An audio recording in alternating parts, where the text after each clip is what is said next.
J'avais envie à mon échelle, avoir un impact sur les femmes, d'aider les femmes. J'avais envie de pouvoir faire avancer les choses. Moi, là-bas, je suis une personne créative. Je me suis jamais dit, initialement, je vais faire une marque éco-responsable, et ça a coulé de source. Ça donne un sens incroyable à ce qu'on fait. Et c'est vrai qu'en ce moment, on parle beaucoup des matières, et c'est un enjeu fondamental. Il faut recycler, bien évidemment, pour lutter contre ce gaspillage industriel textile.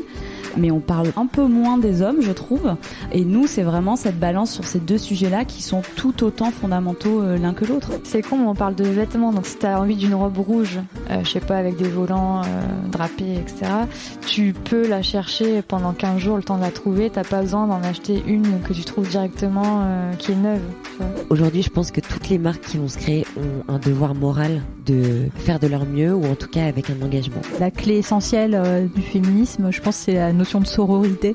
Et ça, je l'ai beaucoup développé dans mon travail, avec les femmes avec lesquelles je travaille, mes clientes essentiellement. Et en tout cas, moi, c'est vraiment comme ça que je suis rentrée dans ce métier. Quand j'ai eu des bébés, je me disais, mais c'est quand même dingue, on leur met du benzène sur la peau, quoi.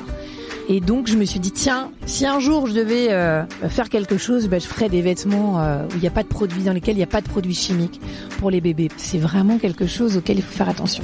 Bienvenue dans Nouveau Modèle, le podcast sur la mode responsable et engagée. Une discussion avec des femmes entrepreneurs, stylistes, créatrices, mannequins, des femmes bien décidées à se battre pour faire bouger les lignes de l'industrie textile. Parce qu'elles connaissent les impacts négatifs de la mode sur nos vies et sur l'environnement, ces femmes ont choisi une production humaine, transparente et moins polluante pour notre planète. Je suis Chloé Cohen et chaque mercredi, je dresse le portrait de ces femmes engagées. Et cette semaine, je vous emmène dans le 10e arrondissement de Paris. Oui, Amélie, c'est Chloé. Je suis devant. Alors, j'essaie.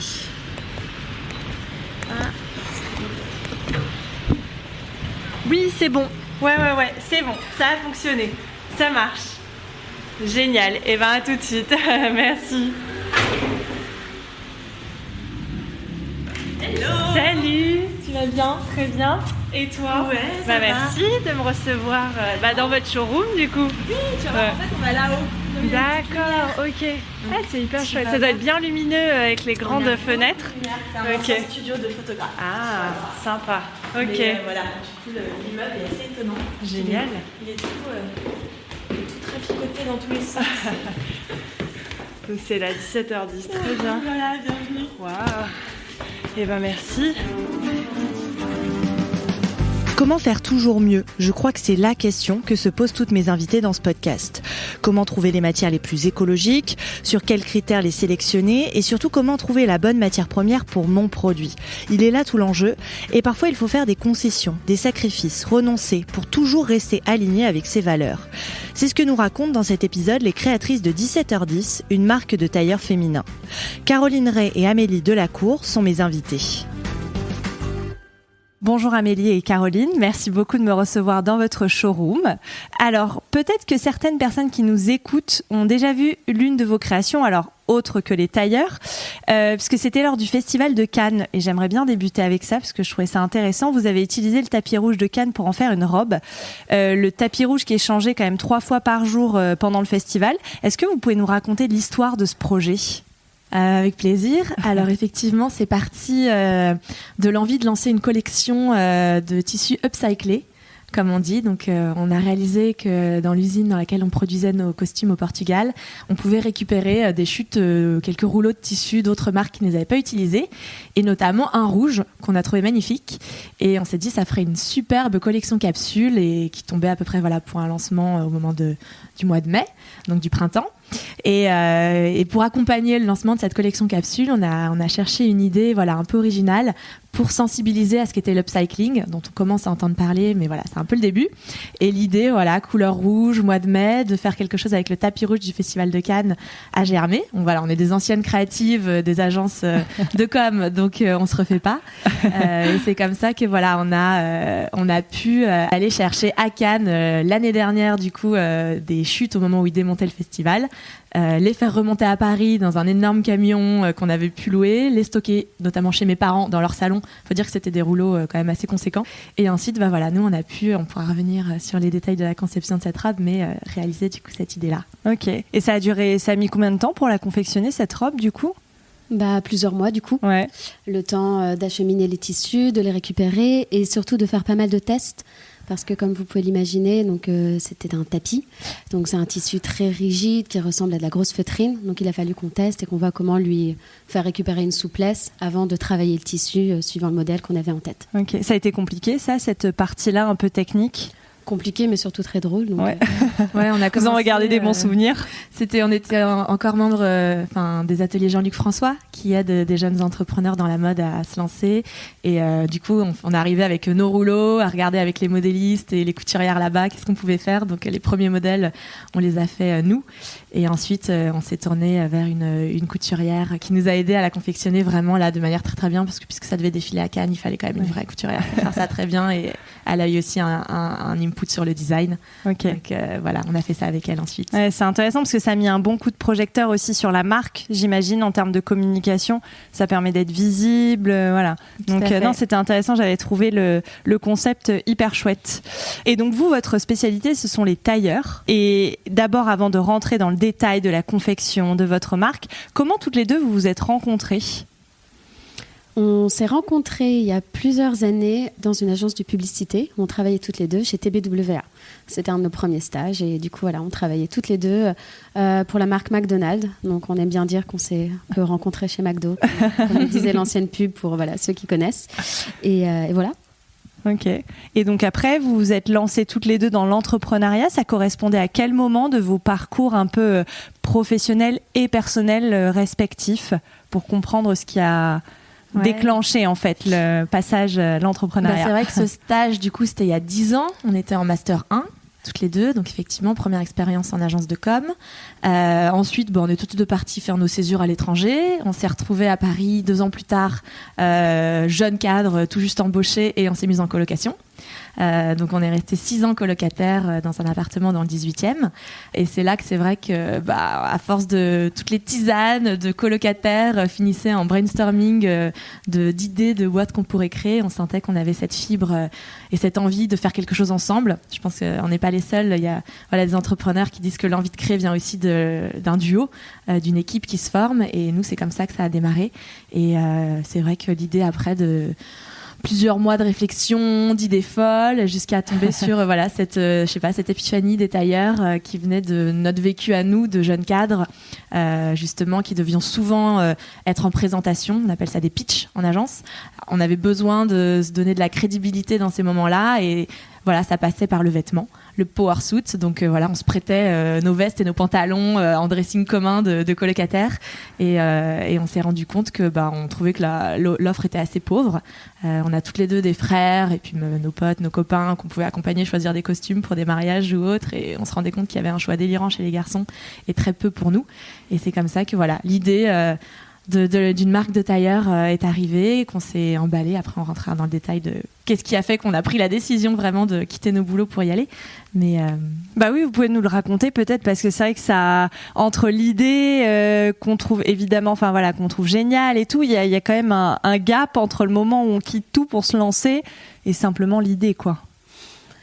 Oui, c'est surtout en fait une analyse et se rendre compte de savoir si l'idée est réalisable ou pas.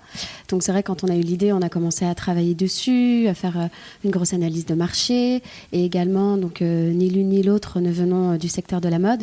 Donc il a fallu se renseigner, chercher, trouver comment on faisait pour trouver des tissus, comment on fait pour trouver des fabricants, des usines. Donc ça nous a mis quelques mois en fait pour rassembler un peu ces premières réponses.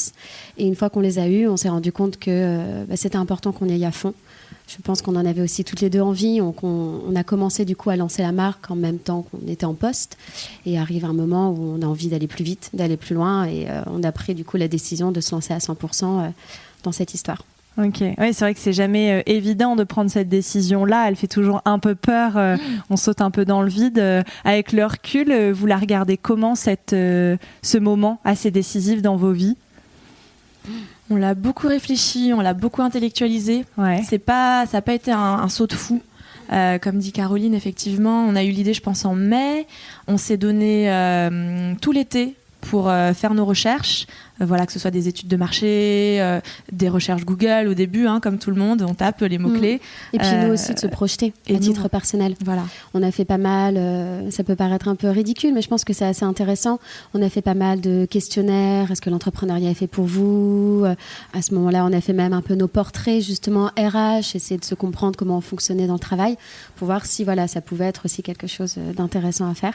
Ouais. Donc une grosse période de préparation et on s'est confronté en septembre 2018, on s'est confronté à Première Vision, on a confronté notre projet pour la première fois à des professionnels du secteur qui nous ont pas mal challengés et c'est aussi face à ce challenge qu'on s'est dit bon, allez, maintenant on a vraiment envie d'aller plus loin, de passer cette étape de juste le projet garage et de se lancer complètement. J'aime bien le projet garage. Et qu'est-ce que, donc tu l'as un petit peu dit, mais qu'est-ce que représente le tailleur pour vous ? Parce que je trouve que c'est un symbole assez féministe aussi. Ce côté, on s'approprie un vêtement pour se sentir bien, pour se sentir puissante. Quel regard vous portez sur ça ? C'est effectivement déjà un objet, un produit mode qui a accompagné l'émancipation des femmes. Que ce soit effectivement d'abord dans le sport. Si les femmes ont mis les premiers tailleurs, c'était pour monter à cheval. C'était un tailleur, ça veut dire qu'en fait l'étoffe de la veste et du bas est fait dans le même tissu. Donc ça vient de là. Donc c'était les premières, c'était des sportives qui avaient des tailleurs. Ensuite, ça a accompagné effectivement les premières femmes qui travaillaient, que ce soit les formes d'uniformes dans les usines. Et c'est aussi arrivé avec l'arrivée du pantalon pour les femmes. Donc voilà, c'est vrai que ça rythme un peu cette émancipation féminine jusqu'à dans les années 80 où là ça a été le temps fort de ce produit et accompagné de tout ce que ça veut dire pour les femmes d'acquérir une carrière à la hauteur des hommes, parce que l'idée c'était de se vêtir comme eux et avec toutes les histoires de Saint-Laurent qui a introduit le premier smoking. Enfin voilà, c'est un produit superbe dans l'histoire de la mode. On l'a vraiment adopter ce produit par réflexe de jeunes cadres qui avons besoin dans des moments où il faut présenter, être crédible, se sentir forte, mettre peut-être un peu de côté une garde-robe plus quotidienne pour endosser quelque chose vraiment qui veut dire qu'on monte sur scène, qu'on va essayer de défendre ce pourquoi on veut convaincre et ça marchait bien et il y a vraiment quelque chose, ne serait-ce que dans la veste, quand on endosse une veste, on se tient plus droite parce que c'est un vêtement structuré. Donc au-delà aussi de ce que ça dégage de j'ai mis un vêtement pour aller sur scène, il y a même des choses très fonctionnelles de ce vêtement qui aident à avoir confiance en soi et à être juste dans cette posture de quelqu'un qui présente un dossier par exemple. Ouais, je suis assez d'accord, c'est vrai que quand on met une veste, même le tailleur en entier, on se sent un peu comme si on pouvait tout faire, quoi. Il y a ce côté, on a confiance en nous, donc c'est hyper agréable. Et alors, pour rentrer maintenant un peu dans le détail de vos produits, la confection, le choix de la matière, donc vos tailleurs sont en laine, si je dis pas de bêtises. Pourquoi vous avez fait ce choix ? Peut-être nous rappeler un peu les propriétés de cette matière. Tout d'abord, la laine, c'est une matière qui est dite thermorégulatrice, c'est-à-dire qu'elle tient chaud l'hiver, mais qu'elle laisse respirer l'été. Donc en fait, c'est une des meilleures matières pour avoir un produit qui dure suivant les différentes saisons. Ouais. Donc pour nous, c'était un peu une évidence. Ok. Et vous, votre laine, alors elle provient d'un élevage certifié RWS, donc qui veut dire Responsible Wool Standard, et GOTS. Est-ce que vous pouvez nous expliquer un peu ce que ça signifie concrètement d'avoir ces certifications pour votre matière première ? Alors la certification RWS, c'est une certification qui va retracer l'origine de la laine, c'est-à-dire exactement quelle parcelle d'élevage de moutons est utilisée pour aller prendre la laine, les fils de laine. Ça veut surtout dire aussi que du coup les moutons sont bien traités, bien élevés, tondus au bon moment, qu'il n'y a pas de surconsommation. Donc pour nous c'était une certification importante parce que on veut une marque éthique, on veut une marque respectueuse de l'environnement et donc de nos chers petits moutons. Et la certification GOTS, c'est pareil, c'est sur l'origine et des matières premières en fait. Donc on a aussi une certification Ecotex pour nos doublures. Enfin voilà, on se force, on essaye, on se force nous et on force également nos prestataires et nos partenaires à avoir ces certifications. Ouais, ce qui permet d'avoir une traçabilité, mais aussi de s'assurer qu'il n'y a pas de travail des enfants, par exemple, de produits chimiques dans les colorants, ce genre de choses. Exactement. Donc c'est vrai que c'est important d'avoir des certifications pour être sûr, parce que c'est tellement difficile de retracer tout un chemin de matière première jusqu'au produit fini. Complètement, surtout dans des il ne faut pas oublier qu'un tissu fini, il y a eu beaucoup beaucoup d'étapes, beaucoup de processus de fabrication. Donc pouvoir les tracer, c'est important. Nous, on sait d'où vient notre laine, on sait où elle a été tissée, on sait où elle a été finie, parce qu'à chaque fois, ce ne sont pas les mêmes endroits, ce ne sont pas les mêmes process. Donc voilà, pour nous, c'était un peu important de pouvoir avoir une marque transparente et de pouvoir vérifier tout ça. Et d'ailleurs, vous l'expliquez sur votre site internet parce que j'ai pu trouver, alors vous allez me dire si je me trompe, mais je vais un peu détailler la localisation de vos usines. Donc votre filature, elle est située au pied des montagnes du Piémont, près de Milan. L'usine de confection, elle est au Portugal, à Fundao, je ne sais pas si je prononce bien, à la frontière espagnole. Dans les montagnes. Très bien. Et c'est une usine familiale qui est dirigée par 2 frères et une sœur et qui emploie 250 personnes. Et j'aimerais bien savoir, peut-être vous pouvez nous rappeler comment vous avez trouvé ces partenaires, parce que c'est un peu la chose qui est compliquée quand on n'a pas de connaissances dans la mode en plus, j'imagine. Donc un peu revenir sur cette étape. On a eu beaucoup de chance, ouais. Beaucoup de travail en amont, on avait beaucoup cherché, on avait trouvé pas mal d'usines différentes. Et en fait, ce qui est plus dur, je pense que c'est pas tant de trouver une usine, mais c'est d'être sûr de savoir si elle est bonne ou pas. Donc on avait fait plusieurs essais, on avait quelques noms en liste et en fait on a demandé autour de nous, on a demandé à des amis entrepreneurs, notamment je pense qu'on peut les citer, Benoît et Geoffrey de Bonne Gueule, où voilà, on est venu avec eux, on leur a dit bon, on a trouvé tel fabricant, vous en pensez quoi? Et ils nous ont mis en relation avec leur chef de produit, Julien, qui du coup m'a dit attends, celui-là, no way. Et du coup, qui nous a donné un de ses contacts en disant allez le voir de ma part. Il avait travaillé pendant 10 ans avec eux et avait une confiance du coup éperdue. Et donc c'est comme ça, c'est en vous entourant en fait des bonnes personnes que vous avez pu trouver les bonnes. Et ne pas avoir peur en fait de poser des questions.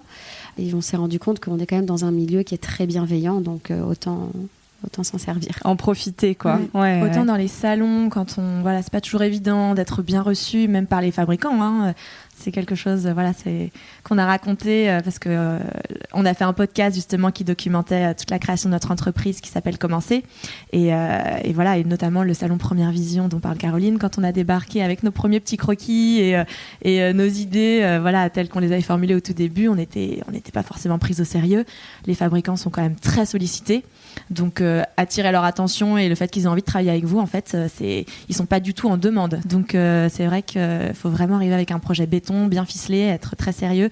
Et voilà, et c'est vrai que nous, je pense que c'était le cahier des charges de nos tailleurs où on avait déjà énormément détaillé tout ce qu'on voulait, qui leur a donné confiance et qui a fait qu'ils ont accepté de nous prendre en plus de ce qu'ils avaient déjà comme marque avec qui ils travaillent. Ok. Et aujourd'hui, quelle relation vous avez avec vos partenaires? Ça se passe comment? Vous les avez souvent au téléphone? Vous vous rendez souvent sur place? Tout le temps. Enfin, je dois les avoir 2 à 3 fois par semaine au téléphone, que ça soit donc évidemment 3 fois par semaine quand on est en période de production, mais même que ça soit en période de pré-production. C'est difficile de trouver des process, surtout qu'en fait on nous apprend pas ça dans les écoles, il n'y a pas de manuel, donc on est obligé de les créer au fur et à mesure.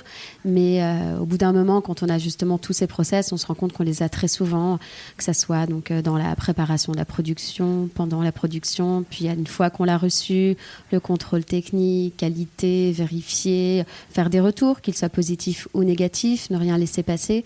Donc voilà, forcément, ça fait qu'on les a assez souvent au téléphone. Et surtout, on va là-bas. Pour nous, c'était très important. Donc, on y va avec Amélie 2 à 3 fois par an, 4 fois, suivant les productions qu'on lance, pour aller sur place, revisiter l'usine, rencontrer les couturières, rencontrer les chefs de fabrication, leurs modélistes sur place. Nous, on a beaucoup travaillé là-bas aussi pour bien comprendre toutes les étapes de fabrication d'une veste, parce qu'on parlait de tout ce que veut dire le symbole d'un tailleur d'un point de vue sociologique, féministe. Moi, je sais que c'est une pièce que j'adore parce que c'est une des pièces les plus compliquées à faire. On ne se rend pas compte, il y a plus d'une centaine d'étapes pour faire une veste. 120, ouais. 120. Donc que ça soit effectivement des étapes machine, mais même une véritable veste. Il y a plein de finitions qui sont faites à la main. Enfin bref, c'est un produit magnifique de couture. Donc c'est génial d'être là-bas et de savoir exactement comment c'est fait de A à Z.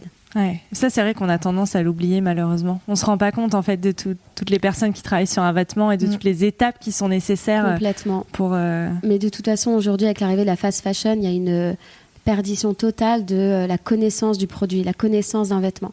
C'est pour ça que on est les premières. Moi, quand je vois un t-shirt qui vaut 5 € chez Zara, ça me fend le cœur parce qu'en fait, c'est même pas Enfin, c'est même pas possible d'un point de vue temps humain de pouvoir faire ça. Donc, quand on est sur des vestes avec 120 étapes, soit il y a beaucoup d'étapes qui ont été oubliées et on voit la qualité des produits, soit il y a un problème dans l'équation. Ouais, généralement, c'est les deux d'ailleurs en plus. Donc, la plupart du temps, ouais. ouais.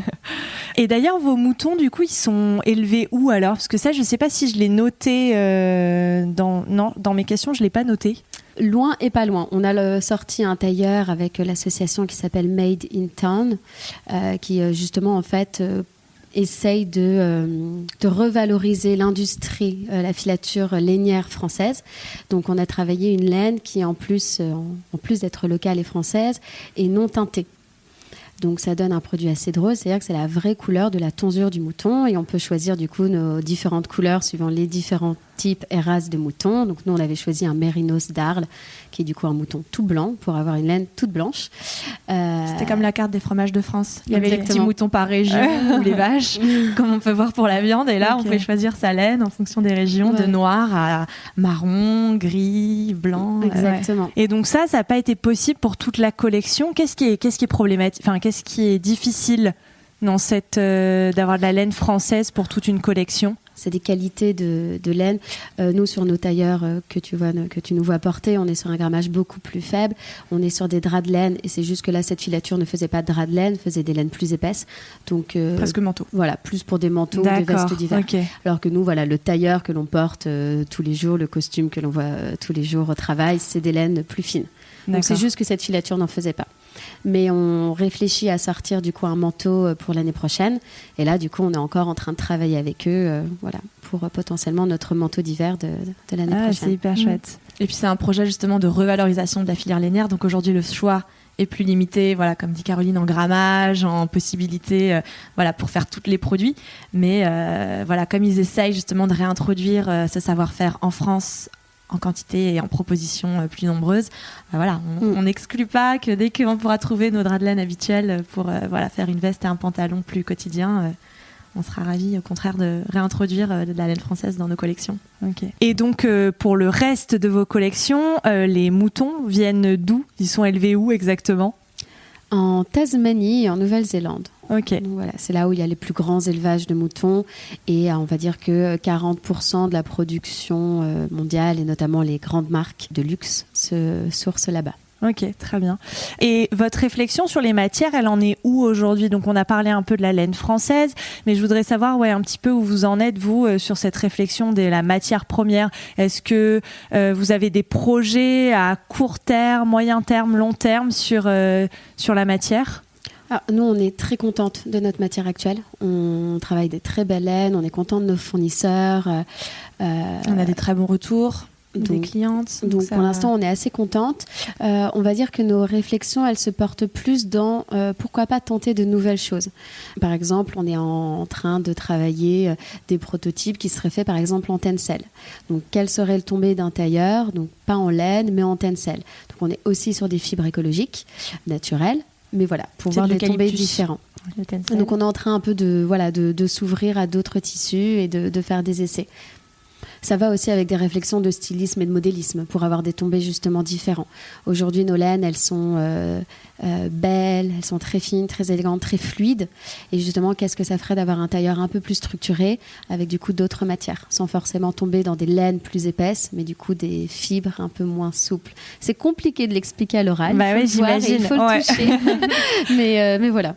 Ok, ouais, non, mais c'est vrai que la matière première, de toute façon, c'est un gros sujet à chaque fois quand on est une marque, entre le transport, là où elle se trouve, si c'est écologique, naturel, enfin, c'est vrai que c'est pas évident. C'est compliqué, c'est assez difficile, mais en même temps, c'est ça aussi qui est passionnant, parce que je trouve que, par exemple, trouver un tissu, qu'il soit upcyclé, recyclé Enfin, la recherche d'un tissu écologique va également pouvoir nous forcer ou nous pousser à trouver d'autres solutions de modélisme ou envisager des produits qu'on n'aurait pas envisagés. On racontait l'histoire de la robe de Cannes tout à l'heure, mais finalement, c'est un peu une bonne illustration de ce que ça veut dire. C'est-à-dire qu'on a voulu transformer ce tapis rouge, un tapis en robe, et bien tout de suite, il a fallu qu'on réfléchisse plus, qu'on soit d'autant plus créatif. Et c'est ça qui est aussi intéressant, c'est qu'aujourd'hui, avec l'upcycling, force à la créativité des créateurs. c'est un peu redondant ce que je viens de dire, mais voilà, ça nous force à redoubler de créativité et réfléchir de nouvelles solutions. Et j'en sais rien, peut-être que demain on fera des tailleurs effectivement en rideaux upcyclés qu'on aura récupérés, pourquoi pas. Et justement, en parlant de votre robe de Cannes, donc vous aviez le tailleur rouge pour accompagner avec les fins de rouleaux de tissu de vos fournisseurs, et vos doublures étaient en polyester recyclé, c'est ça ? Ouais, absolument. Et ça, c'est quelque chose que vous avez gardé simplement pour cette veste-là, parce que pourquoi ne pas l'avoir étendue, par exemple, aux autres tailleurs ? C'était un test. On a été dans les premières marques, en fait, avec ce fabricant-là, à tester du coup ce polyester recyclé qui est fait à base de canettes de soda. Donc pour nous, c'était une aubaine parce qu'on s'est dit si on lance du coup ce tailleur en laine upcyclée, on aimait bien l'idée d'avoir une doublure recyclée. En plus, comme c'était un test, il n'avait que 3 coloris. Dans les 3 couleurs, il y avait du rouge. On s'est dit banco, c'est parfait. Donc non, on est très contente. Après, on n'est pas sûr de garder et je pense qu'on est sûr, on préfère notre viscose naturelle qu'on a aujourd'hui. On est en train de rechercher aussi d'autres types de doublures, peut-être plus en cupro. Enfin voilà, on continue notre sourcing matière, mais le problème du polyester recyclé, c'est que ça reste du polyester, donc le toucher n'est pas le même, le tombé n'est pas le même, donc voilà, on est un peu on continue à transpirer dedans, voilà. Même s'il est recyclé. Exactement, c'est ça. C'est mieux pour la planète, mais c'est pas forcément voilà, ce qu'on recherche en termes de qualité de produit. Idéalement, il faudrait arrêter le polyester pour n'être que sur après des matières naturelles. Et on n'aura plus besoin de recycler le jour où on fera plus des matières plastiques. C'est vrai. Et vous, à quel moment vous avez pris conscience justement des dérives de l'industrie textile ? On en a parlé là tout au long des premières questions. Est-ce qu'il y a eu un moment spécifique où vous avez pris conscience ? Est-ce que ça a été aussi au fur et à mesure de la construction de votre marque ? Ouais, je pense qu'on a abordé ces métiers de la mode, voilà, comme tu disais, nous on ne vient pas de ce monde-là. C'était vraiment un hobby à côté. Donc on est arrivé très naïve dans cet univers en apprenant, en lisant, en rencontrant des personnes et c'est très vite devenu une évidence mais que ce soit nos matières, que ce soit nos packaging qu'on a voulu aussi faire sur du papier recyclé, enfin toute notre marque au fur et à mesure qu'on avançait, quand il y avait des choix à faire, écologiques ou pas, naturellement on allait vers l'écologique, même si peut-être plus de contraintes, moins de choix, mais c'était hyper naturel, voilà, dans ce panel de tout ce qu'on peut faire. Complètement. De toute façon, on vient de cette génération qui porte le changement, qui veut changer. On a été biberonnés à ça, que ça soit de valeurs personnelles ou même aussi pour l'avenir d'une marque. Avec Amélie, on travaille toutes les deux dans la publicité. Il n'y a pas un brief ou pas un sujet qui n'était pas de montrer la transition de la marque. Enfin, moi, j'ai beaucoup travaillé aussi pour des marques de luxe. Il y a toujours un moment où la question venait sur la table. Donc, quand on s'est dit en 2018, on va lancer une marque, il était évident qu'elle serait éthique et le plus éthique possible et à 100% éthique le jour où on pourra. Ok, ouais, c'est intéressant de voir que ça se fait aussi au fur et à mesure quand on connaît pas forcément le milieu, quand on met le doigt dedans, finalement on se rend compte de tout. Je pense que notre chance, c'est qu'on ne connaissait pas le milieu. Et le fait de ne pas connaître, en fait, on n'est pas dans des processus déjà faits. Enfin, c'est difficile de changer une grosse marque qui tourne depuis des années et des années. Nous, c'est simple puisqu'on a tout créé. Donc, quand il a fallu choisir nos packaging, on n'a pas dû renoncer à un beau packaging magnifique qui brille dans la nuit. Non, on a choisi notre packaging recyclé. Enfin, tous nos choix dès le départ étaient faits comme ça. Donc, je pense que c'est à la fois plus difficile car on n'y connaît rien, mais plus facile parce qu'on ne doit pas changer des années d'habitude de grosses marques. Je suis entièrement d'accord. C'est marrant, j'en parlais récemment avec quelqu'un. On se disait quand ça fait partie de l'ADN de la marque d'être éco-responsable, c'est plus simple de faire des choix et de s'améliorer que de devoir tout changer du jour au lendemain. Et c'est difficile, mais c'est des choix à faire. Enfin, c'est à la fois difficile et simple, c'est-à-dire on était allé, on allait la dernière fois à Première Vision avec Amélie, on a touché, on a vu plein de tissus qu'on aimait bien, voilà, on prend. Puis je reçois les échantillons et derrière je prends le temps de vérifier parce qu'on n'a pas forcément le temps sur le salon. Et typiquement, plein d'échantillons qu'on aimait bien, je regarde, c'est que du polyester, bref, j'en étais pas contente. J'ai juste appelé le fournisseur en disant tout ce qu'on a vu chez vous, on aimait bien, mais on n'aime pas parce que c'est du polyester. Envoyez-moi d'autres choses. Et là, ce n'était pas présent au salon Première Vision, mais ils m'ont envoyé une 20aine d'échantillons que de matière écologique. Voilà. Enfin, le choix est fait. On a mis à la poubelle les 100% polyester et maintenant on fait tous nos prototypes dans ces matières-là. Donc c'est juste parfois savoir aussi refuser ce qu'on nous propose et pousser le curseur un peu plus loin et être plus exigeant en fait. Et challenger un peu les fournisseurs. Exactement. Aussi. Et donc on le sent, vous avez un engagement qui est quand même très présent, que ce soit dans votre marque, mais j'imagine dans votre quotidien aussi. Comment il est né cet engagement pour toutes les deux ? Est-ce que ça a été via votre éducation ? Est-ce que... Moi, c'est typiquement que ce soit la nourriture qu'il était interdit de jeter dans ma famille. Effectivement, on est dans ma maman, mes grands-mères cousent, donc dès qu'il y avait quelque chose d'abîmé, c'était réparé. Et on m'a appris à réparer, donc moi j'ai recousu jeune, ado, tous mes jeans, tout reprisé, aller au maximum de ce qu'on peut tirer d'un produit, même en lui mettant, quand il y a un trou, un super joli patch, et on s'amuse à aller à la mercerie, choisir une petite fleur mignonne. Enfin, ça devient créatif aussi, réparer des choses de manière originale. Donc éteindre les lumières bien sûr dès qu'on quittait une pièce. Enfin, je pense que c'est une éducation des parents qui fait que c'est inclus en nous. Hein. Ouais. Pour toi aussi ? Oui. J'avoue que j'ai juste un problème avec les douches chaudes, mais beaucoup trop longues et pas du tout écologiques. Non, mais non, oui, pareil. On fait très attention. Et puis j'ai l'impression que plus je vieillis, plus je deviens justement bobo, parisienne, attention à l'écologie, je ne fais mes courses qu'à la map, il n'y a plus rien d'industriel chez moi. Enfin, donc voilà, on va acheter même nos pâtes et notre riz en vrac. Enfin voilà, mais aussi parce que la société va dans ce sens-là et nous offre beaucoup plus de nous offre la possibilité de le faire en fait et de le choisir. Oui, on a plus de choix qui vont dans ce sens. Et si je vous dis que vous êtes des personnes engagées, vous me répondez quoi ?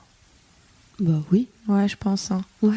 Parce que c'est vrai que même là, que ce soit à travers la création de cette marque, ce serait tellement plus simple parfois de faire des choix moins écolos, tellement moins chers, tellement... on dégagerait des marges bien supérieures, on pourrait peut-être avoir une marque plus mass market, enfin, il y aurait plein de choses. Et c'est vrai que souvent, on se regarde en disant non, c'est peut-être un choix plus de la difficulté, mais déjà par rapport à nos convictions, c'est comme ça qu'on est en phase et qu'on se sent bien dans ce qu'on fait. Et persuadée que sur le moyen long terme, c'est les bons choix. Ouais, c'est très compliqué. Là, pour donner un exemple concret de à quel point c'est pas facile, ça fait 1 an maintenant qu'on cherche des matières pour faire des caracos, pour faire de la soie. On a essayé de trouver de la soie, trouver aussi une soie éthique, c'est très compliqué. On n'en parle pas encore beaucoup aujourd'hui de la soie, mais des belles soies bonnes pour la planète, pour tout, c'est très difficile. Ça fait 1 an qu'on cherche. On est passé du coup maintenant, on est en train de chercher d'autres matières et justement ce qu'on va appeler les silkies. Donc ça donne l'effet de la soie, mais c'est pas de la soie, mais du coup ça sera du cupro ou du lyocell. Enfin voilà, c'est vraiment une grosse recherche et c'est pas facile. Et du coup, on a retardé quand même un lancement produit qui tient à cœur depuis le début de l'aventure à cause de ça. On aurait pu trouver, on en a trouvé des simili-soies qui viennent de Chine. Enfin, on a des solutions. Si demain on doit le sortir, on sait le faire, mais on ne veut pas sortir un produit qui ne serait pas en ligne avec nos valeurs. On parle beaucoup des problèmes de minimum de quantité. Pour une jeune marque, c'est aussi difficile. On a parfois trouvé des tissus géniaux qui étaient aussi beaux que bons. Et en fait, tout d'un coup, le fabricant nous dit oui, mais minimum 2000 mètres.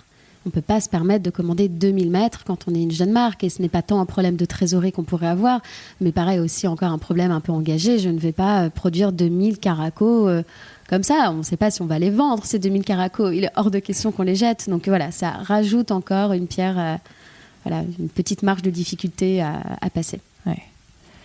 Et vous racontez aussi qu'au moment de lancer votre marque, alors je ne sais plus si c'était dans le podcast justement Commencer ou si je l'ai lu dans une interview, mais vous étiez assez frustré car vous auriez aimé avoir des conseils et des retours sur les premières étapes de l'aventure entrepreneuriale, enfin les galères, enfin des vrais conseils.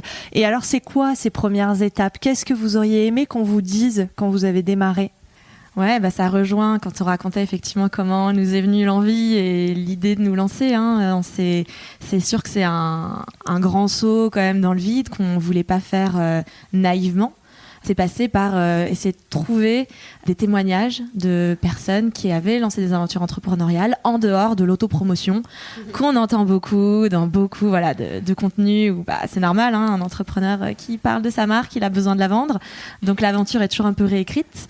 Et il y a 2 ans, quand on se posait ces questions, il n'y avait pas tellement de vrais visages et de vrais témoignages. On est allé beaucoup, c'était l'époque où My Little Paris organisait Mona. Donc voilà, où des femmes venaient raconter des choses. Donc c'était déjà l'occasion de poser des premières questions et off record ou voilà, en dehors d'un article voilà, bien écrit, on avait déjà des premières pistes. Et c'est vrai que à part ça, il n'y avait pas grand-chose. Nous, dans notre entourage, pour le coup, on n'a pas énormément d'entrepreneurs dans notre famille. Nos potes un peu, mais pas finalement tant que ça. Donc c'est quand on s'est rendu compte que on prenait la décision d'y aller malgré tout, que on s'est dit en fait cette histoire, cette aventure qu'on va vivre, elle mérite probablement d'être documentée. Et c'est comme ça que nous, notamment, l'idée de notre podcast est arrivée. Et où, du coup, pendant toute la première année, on avait un micro qui nous suivait partout, qui enregistrait tout. Et où on a pu, nous, à travers notre aventure, donner à entendre certains moments peut-être de vérité de ce que c'est, autant les joies que les difficultés, les moments de pleurs, les rires. Parce que voilà, c'est vrai que c'est beaucoup de... C'est très rock'n'roll, quoi. C'est des hauts et des bas. Et voilà. Ça fait aussi un peu partie de nos valeurs et aussi du coup maintenant aujourd'hui l'histoire de la marque, c'est cette transparence. Comme dit Amélie, c'est vous voulez montrer un témoignage un peu authentique et sincère et l'entrepreneuriat c'est génial, mais c'est aussi très dur parfois et voilà, on trouvait ça intéressant de le montrer. Une anecdote aussi qu'on raconte assez souvent, c'est que on n'a pas du tout fait quand on s'est lancé la liste des compétences qui nous entourent. Et je pense que c'est quelque chose de très important pour un entrepreneur, c'est de prendre le temps, 2 heures, une après-midi, de faire la liste de toutes les personnes qui sont autour de nous. Mais ça veut dire aussi les amis de nos parents, un vieux cousin, une tante, de se rendre compte en fait que finalement notre entourage est une source incroyable. Et nous, il nous a quand même fallu 3 mois et une dizaine de prototypes ratés pour que tout d'un coup, je me rappelle qu'une des meilleures amies de ma maman est styliste. C'est quand même débile, enfin beaucoup de temps perdu, elle aurait pu nous aider dès le début. Donc voilà, c'est un des seuls conseils que je pourrais donner et sinon c'est des conseils de vie générale, mais toujours écouter ses tripes et toujours aller là où on s'amuse. Si j'avais envie de cette aventure, c'est pas pour rien. Après moi j'ai beaucoup changé d'entreprise dans mon parcours. Donc je pense aussi que le changement et l'envie de quelque chose d'autre m'animait depuis un moment. Donc là, c'est la première fois de ma vie où ça fait 2 ans que je suis dans cette aventure et j'ai pas envie de changer. C'est la première fois de ma vie où je me sens à la bonne place, au bon endroit et ce qui est très à la mode de dire en ce moment, mais alignée. Voilà. Donc, mais en plus avec vos valeurs écologique, responsable, donc il y a forcément, ça vient forcément de là aussi, j'imagine. On travaille pour nous et on se le disait souvent avec Amélie, venant toutes les deux de la publicité, on a passé du coup 6 ans à travailler pour des marques et à du coup devoir élaborer toute une stratégie de communication et un discours sur un produit qu'on n'avait pas choisi, qui est du coup imposé par la marque.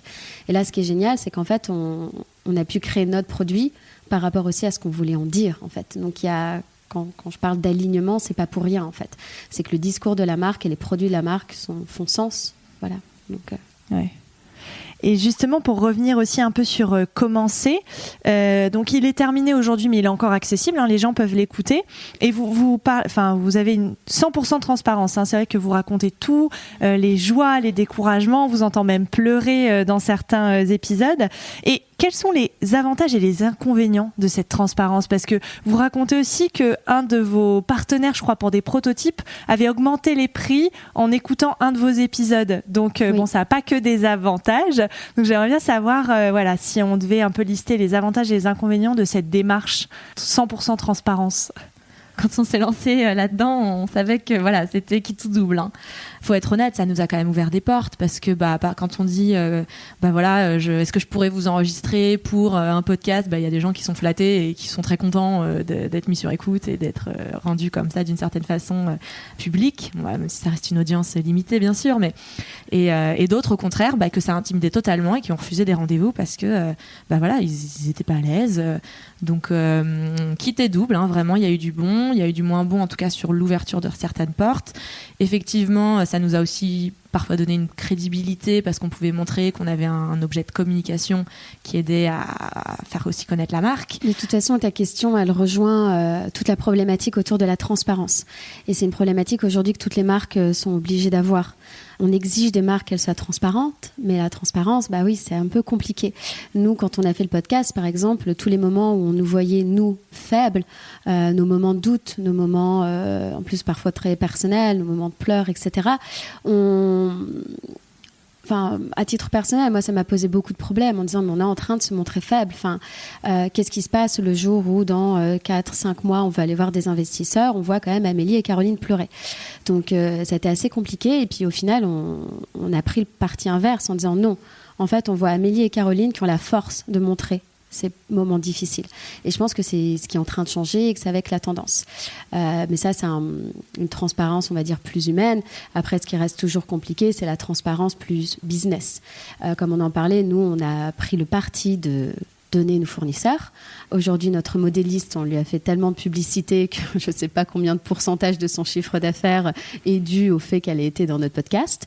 Ça nous a apporté des mauvaises choses, comme on racontait, d'un fournisseur qui, du coup, a augmenté ses prix. Mais bon, à la rigueur, j'ai envie de dire, ça fait aussi le tri autour de nous. C'est-à-dire que ce fournisseur, bye bye, on en a trouvé d'autres, on n'a vraiment pas besoin de lui. Bref, j'ai pas encore la réponse aujourd'hui de à quel point la transparence, on peut y aller, à quel point il faut pas y aller. Juste une anecdote, hier, Atelier Particulier a sorti une newsletter que je trouve géniale sur leur nouveau pull en laine l'Europiana, où on les a accusés que le pull soit trop... Enfin, tout le monde dit que le pull est trop cher, et ils ont même partagé en fait le prix de revient de leur pull. Et je trouve ça génial, en fait. C'est très effrayant pour une marque. Quand j'ai vu ça moi-même en tant que marque, j'ai fait genre, oh, ils ont osé, mon Dieu. Il a partagé sa facture. Enfin, mais en même temps, je trouve ça génial parce que ça informe les gens sur qu'est-ce que c'est aujourd'hui qu'un produit, combien ça coûte. Et maintenant, il faut aussi apprendre aux gens, bah voilà, effectivement, les marques margent sur les produits, mais c'est normal parce qu'on doit se faire vivre nous et on doit faire vivre des employés, une entreprise. Enfin bref, il faudra aller encore plus loin et peut-être qu'un jour, on sera dans une société où les consommateurs connaîtront le prix de revient de chacun des produits. Et peut-être qu'un jour, les marques connaîtront également le prix de revient de nos fournisseurs et les marges qu'ils se font sur nous. Enfin, et du fil en aiguille. Mais bon, on est un peu loin. De toute façon, je pense que c'est tout l'enjeu aussi voilà, de toi, ce sur quoi tu enquêtes, nouveau modèle. C'est pour les marques, il y a effectivement toute la partie fabrication, conception, mais il y a aussi toute la perception de valeur, qui est un énorme travail pour nous, jeunes marques, qui voulons justement changer un peu les choses. Et c'est vrai qu'il y a une éducation énorme à faire et on est tout le temps en train de justifier notre produit parce qu'il est plus cher, mais parce que c'est des matières qui ont des coûts de revient beaucoup plus élevés, c'est fabriqué en Europe où le prix de la main-d'œuvre est plus cher. Donc c'est une énorme partie de notre travail aujourd'hui, des jeunes créateurs, de perception de valeur. Vraiment, vraiment.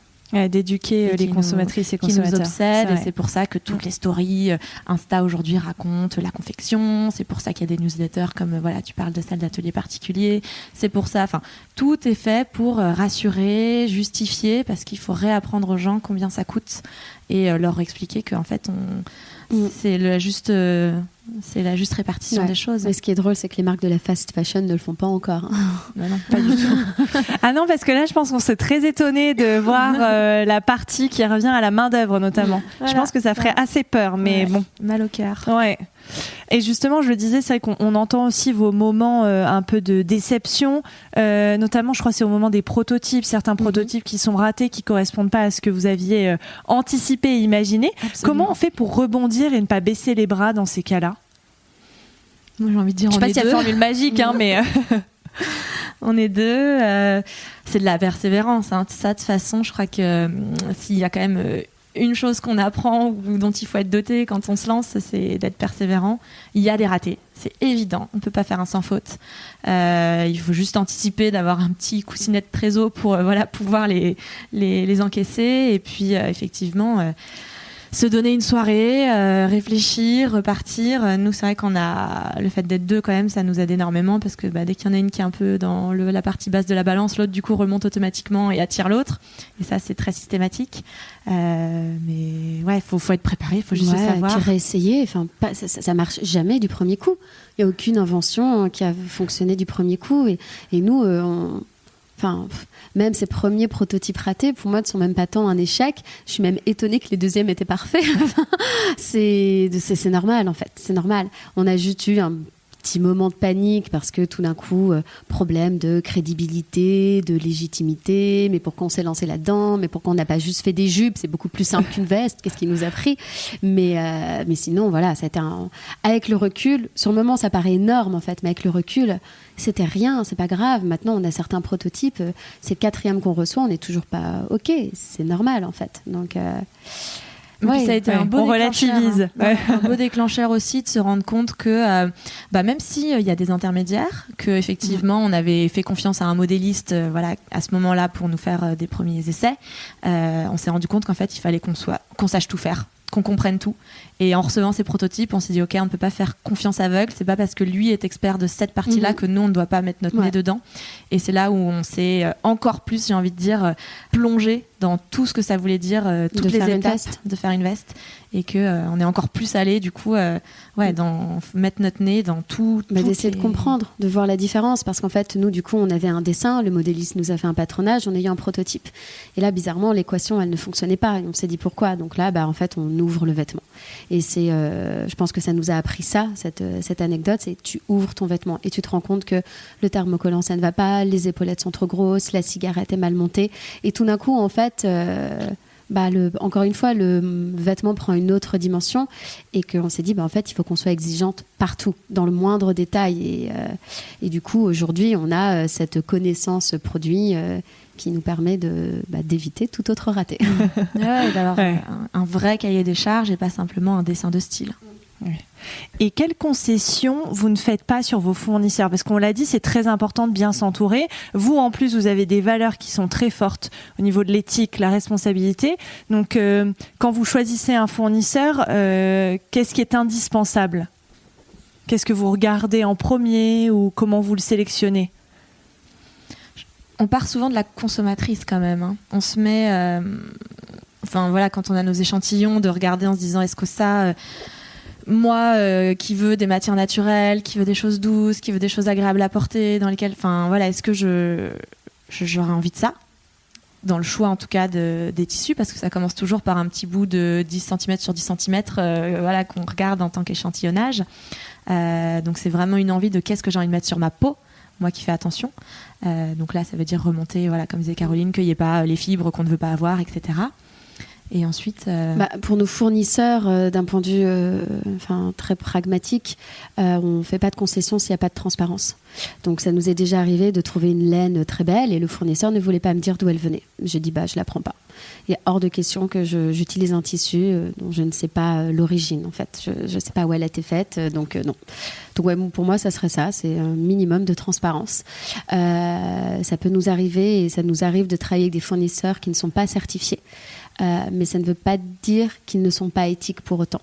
Donc j'invite aussi d'autres créateurs à ouvrir un peu leur chakra et parler plus avec les fournisseurs. Il y en a certains qui ne sont pas certifiés simplement parce que, comme je dis, ça fait des années qu'ils fonctionnent comme ça, que c'est un peu la vieille école. Pourquoi ils auraient besoin de payer une certification pour prouver qu'ils font bien les choses? Bien sûr qu'ils les font bien. Puis ils te regardent, ils disent oui, moi évidemment que mes employés sont bien traités. Donc il faut aussi aller voir sur place, et c'est là où on a les meilleures réponses. Mais on n'exige pas de certification. Quand ils les ont, c'est mieux, parce que nous, on peut les montrer derrière. Mais on exige une transparence et de l'humain derrière. Ok. Je pense. Ouais. Non, c'est intéressant. C'est beaucoup relationnel, hein. C'est ça qui est magique dans ce métier, je pense, où on revient à des choses concrètes et à des gens... qu'on rencontre, ces fournisseurs, ces drapiers, que nos fabricants au Portugal, c'est des gens qu'on rencontre, avec qui ça devient une aventure humaine aussi. Et c'est ça qui est génial, quoi. Et c'est vrai que même quand on a pu arriver au tout début n'y connaissant rien, et que un des représentants d'une maison italienne nous a fait tout un cours sur la laine, c'était un moment magique pour nous, parce que d'un coup on est dans le sillage d'un savoir-faire, et des gens vous emmènent et vous apprennent et vous prennent sous leur aile. Et voilà, c'est un peu aussi la sensation qu'on a avec certains, avec qui ça devient une vraie affection finalement. Ouais. Et aujourd'hui, quelles sont vos ambitions avec 17h10? Où est-ce que vous avez envie d'emmener la marque? Encore plus loin. C'est une bonne question. On a plein d'ambitions, plein de projets surtout. On a envie de grandir, on a envie d'avoir un maillage territorial plus fort, de ne pas juste être une marque parisienne, mais toucher toute la France et bientôt également l'international. Quoi d'autre ? Ouais, c'est dans les réflexions de trouver des nouveaux modèles, justement, c'est la distribution.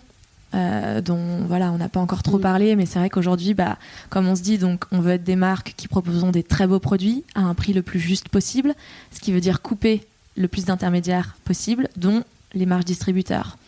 Mais or, quand on fait des beaux produits, les gens veulent quand même les essayer. Certains s'en sortent très bien en ligne et c'est génial parce que là, l'équation est parfaite. Quand il y a un besoin de passer à l'essayage, là, c'est plus compliqué parce que ouvrir des points de vente, ça coûte très cher. C'est toute une réflexion de comment on arrive à être proche des gens, pouvoir leur présenter nos produits, mais sans intégrer une marge distributeur qui fait que le prix double pour les consommateurs, tout simplement. Donc ça c'est un peu nos ambitions, c'est de trouver comment on peut jongler avec tout ça, rester maître de notre distribution, permettre aux femmes de toucher, d'essayer, parce que on a bien conscience que c'est un produit qui mérite essayage. On y va petit à petit.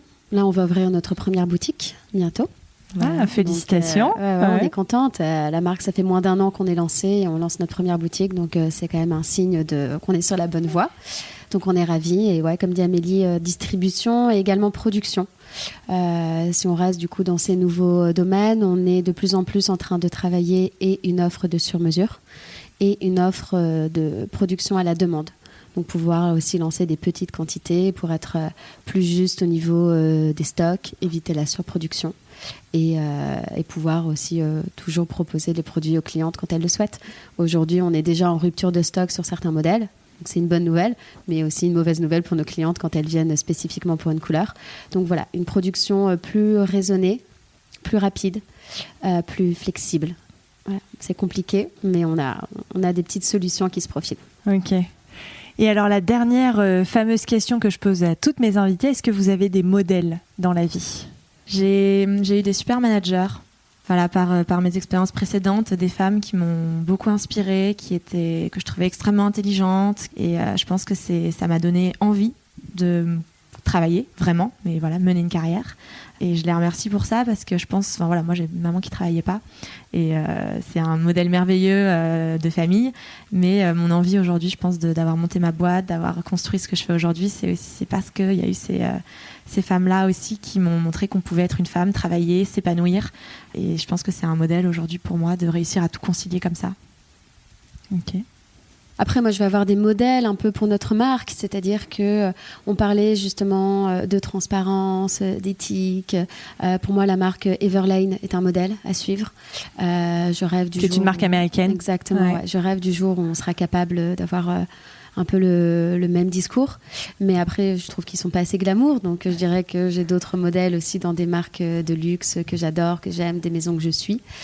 C'est très compliqué. Je dirais que j'ai pas un modèle, j'ai 1000 modèles. Et tu vas puiser dans chaque... partout. Ouais. Donc effectivement, que ce soit des marques, que ce soit des discours, que ce soit des artistes, que ce soit d'autres femmes entrepreneuses que je trouve juste génialissimes. Donc beaucoup trop pour en citer qu'un et vexer tout le reste de la Terre. Pas de souci, c'est très bien. Et merci beaucoup de m'avoir accordé tout ce temps et d'avoir répondu à toutes mes questions. Merci à toi. Merci à Caroline et Amélie d'avoir participé à cet épisode de Nouveaux Modèles et merci à Thomas Langlin, notre ingénieur du son. Si vous aimez l'émission, dites-le moi avec des mots doux et des étoiles sur vos applications préférées et parlez-en autour de vous, c'est ce qui m'aide le plus à faire connaître le podcast. Pour ne louper aucun épisode, rejoignez-nous sur Facebook, Twitter et Instagram @nouveaumodèle.podcast ou abonnez-vous à notre newsletter sur le site internet nouveaumodelepodcast.com. Je vous dis à très bientôt pour rencontrer un nouveau modèle.